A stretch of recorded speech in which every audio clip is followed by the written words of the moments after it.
अस्सलाम वालेकुम रहमतुल्लाहि व बरकातुहू। अक्सर एक मसला देखने को मिलता है कि मसाजिदों में या घरों पे या कहीं पे भी अगर कुरान खानी होती है तो लोग पारा मुकम्मल करते हैं, पारा मुकम्मल पढ़ते हैं। अगर एक शख्स से पारा मुकम्मल नहीं हो पाए तो दूसरे शख्स को देता है कि आप इस पारे को मुकम्मल कर दें। या फिर ऐसा होता है कि एक शख्स के पारा पढ़ने की स्पीड कम होती है और तो दूसरे शख्स को शामिल करता है कि एक सफ़ा आप पढ़ें और एक सफ़ा हम पढ़ें तो पारा मुकम्मल हो जाएगा। या फिर ऐसा होता है कि 2-3 सफ़े अगर पारे में रह गए तो घर जाके उसको मुकम्मल करता है।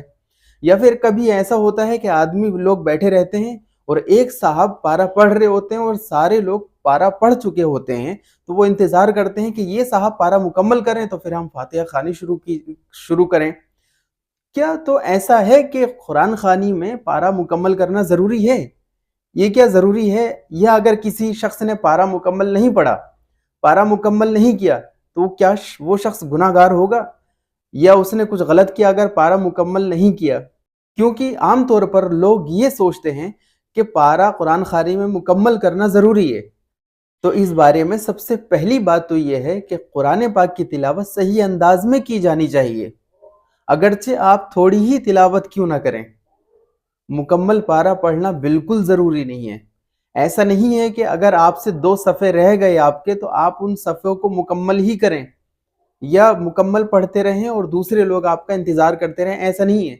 अगर सारे लोग पढ़ लिए हैं और आपसे 2 या 3 सफ़े रह गए हैं पारे के मुकम्मल करने के लिए, तो आप उसको छोड़ सकते हैं। ऐसा नहीं है कि आप मुकम्मल पारा पढ़ें। क्यों? क्योंकि कुरान पाक इरशाद फरमाता है फ़क़रऊ मा तयस्सर मिनल कुरान, कि कुरान पाक जितना मुयस्सर हो सके आपसे उतना पढ़ें। यानी आपसे जितना बन पड़े उतना पढ़ें, मुकम्मल पढ़ना ज़रूरी नहीं है। न मुकम्मल पारा पढ़ना ज़रूरी है एक बैठक में, न मुकम्मल कुरान पाक पढ़ना ज़रूरी है एक बैठक में। जितना हो सके उतना पढ़ें, लेकिन अच्छा पढ़ें आप और ईमानदारी से पढ़ें। ईमानदारी का मतलब अच्छा पढ़ना है, ईमानदारी का मतलब पूरा पढ़ना ज़रूरी नहीं है। ईमानदारी का मतलब अच्छा पढ़ें और बेहतर से पढ़ें, सही अंदाज में पढ़ें, ये ज़रूरी है। मुकम्मल पारा पढ़ें, ये ज़रूरी नहीं है। अस्सलाम वालेकुम।